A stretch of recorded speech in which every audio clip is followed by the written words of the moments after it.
here comes the story of my week. A story I have to preface with, I have everyone involved's permission to tell this story, and everyone is fine at the end of this story before I even start. So, my wife, Paige, has been feeling very tired lately because, you know, she got COVID and she just had a baby, right? So we go to the doctor. And the doctor comes in and goes, "Hey, how are you doing?" She goes, "Fine." She goes, "Well, we got your thyroid tests back, you know, and we think we might have a reason why you feel so tired. Your thyroid hormone is at 73 point something." To which we ask, "Oh, is that high?" She goes, "It's the highest I've ever seen in my life." To which we go, "Well, what's normal?" And she goes, "Well, 5 is high for normal circumstances." Uh-huh. And we go, "Well, how bad is that?" And the phrase that comes out of this person's mouth is, "Well, you walked in here and you're talking." Okay. So, okay, we'll use a new medication to up the thyroid stuff. Okay. And she says, "Well, we want to run some extra tests." We go, "Okay. Well, one of these tests, we get home and then Paige will have to go back the next day." So we're sitting there and we realize that one of these tests is a urine test, but it's a 24-hour urine test. We didn't know what that meant. So we looked it up and then we called the office and we're like, "Well, a 24-hour urine test is when they give you a big bucket and they tell you fill the bucket all day and then you bring the bucket back." Wait.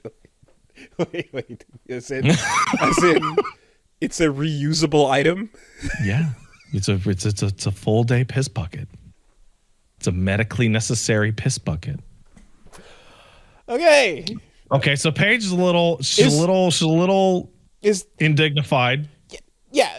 So, you know, technology will sometimes do things where they'll be like, "Oh, this is like you got to give a sample." So, they need a whole day's worth of sample. Is it a sophisticated bucket with a seal for biohazard and you screw the top on. There's a top. Okay. Yeah, there's a top, Woolie.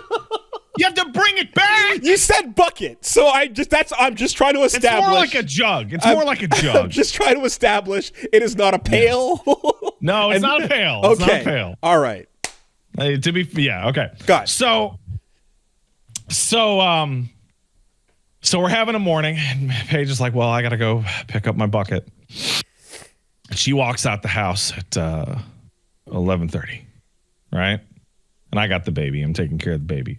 And I'm like, you know what? I might as well, because I got to the Beat the Backlog stuff requires me to set up all the games beforehand and download them and make sure they track in OBS. So I'll take the baby to the office, and then we'll me and the baby we'll set up Beat the Backlog, and then I'll come back before Paige even gets back from the doctor.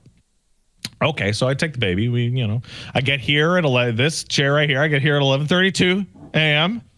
Paige left at 11:30, and I do all that stuff, and then I go back, and then Paige comes home around noon, and we're sitting around, and she's like, "Hey, where's Elmo, the cat?" I go, "I don't know. I'll go look for him." So it's noon now. So I'm looking around the house for Elmo. And by the way, this was like Wednesday, so it's the coldest day of the year. And I'm like, "That's crazy. It's 12:20. I can't find Elmo. That's nuts." And she goes, "Well, he's got to be here somewhere." So she trades me the baby, and she starts looking around the house. Now it's 1:00. And I check, we got an automatic litter box for the cat that tells me when the cat goes to the bathroom. Last time cat used the litter box was 11:28 a.m.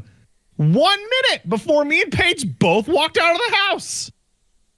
Like, he couldn't have gotten out. I couldn't. No, it's impossible to see him. It's now 2 p.m. Me and Paige are taking shifts, wandering around the neighborhood. No.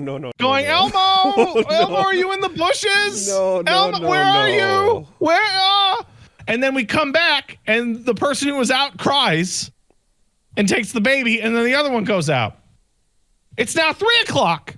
I'm crawling underneath my house with the spiders in case he got out and he got into the crawl space because, you know, it's warmer on there than in the. Oh no.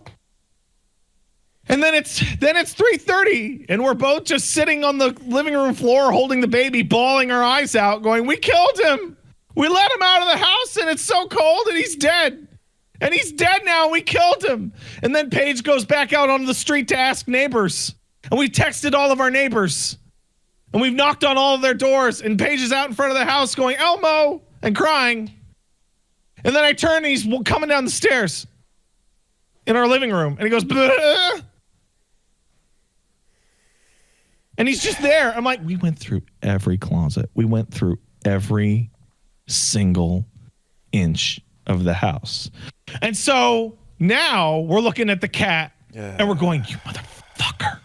You fucking. Now I'm having to text neighbors I haven't seen in months and be like, false alarm. The cat was in our house. And we look like idiots.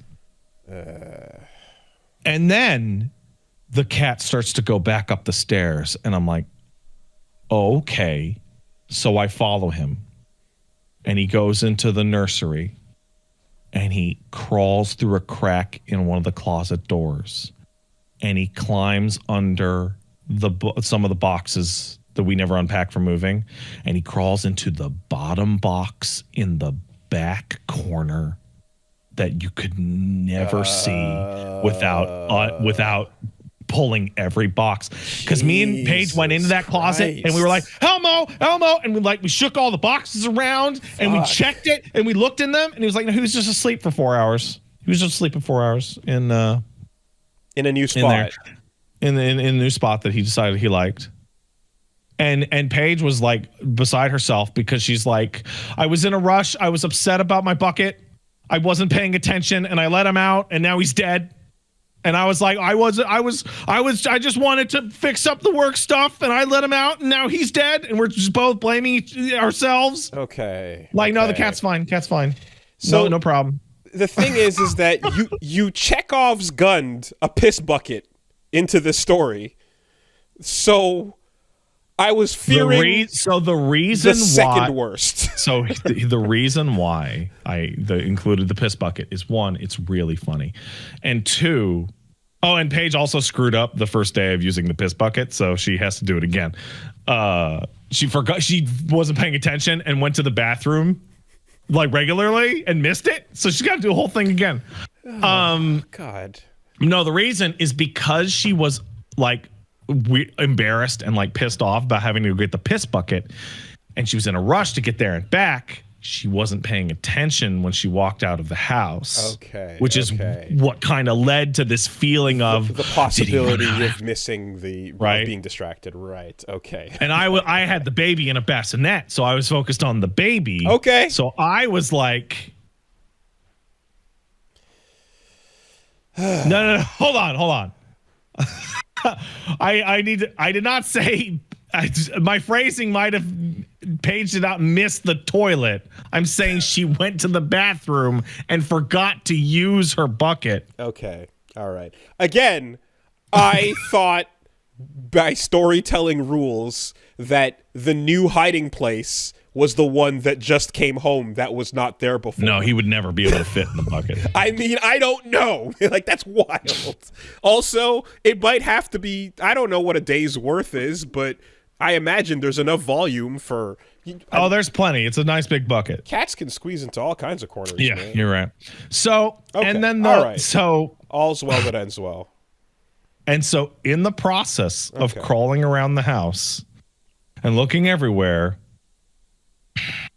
I discovered that I have made a mistake as a homeowner with my current yard, and that is there's snow on the ground, and I'm so upset about Elmo, and I look around and I go, I forgot to disconnect the hose from that goddamn faucet before it froze.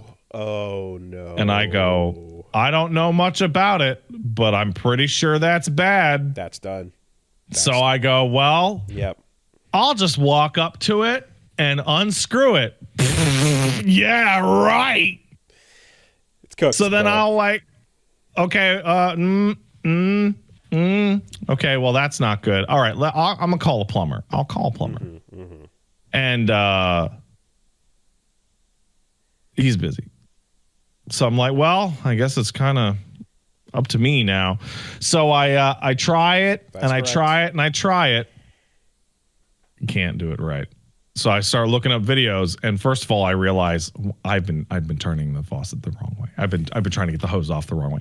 Righty tighty, lefty loosey. Yeah, but that's the top of the thing. So I was doing it backwards. So like, okay. So now when I turn it, just handy home man. now when I turn it, I'll turn it the correct way, and I go to turn it the correct way. I'm like, no, it's not gonna happen. All right, well, let's go get some boiling water and a rag. Oh, that goes well. And we'll do that. And no. So I'm like, okay, well, today's the first really, really cold day.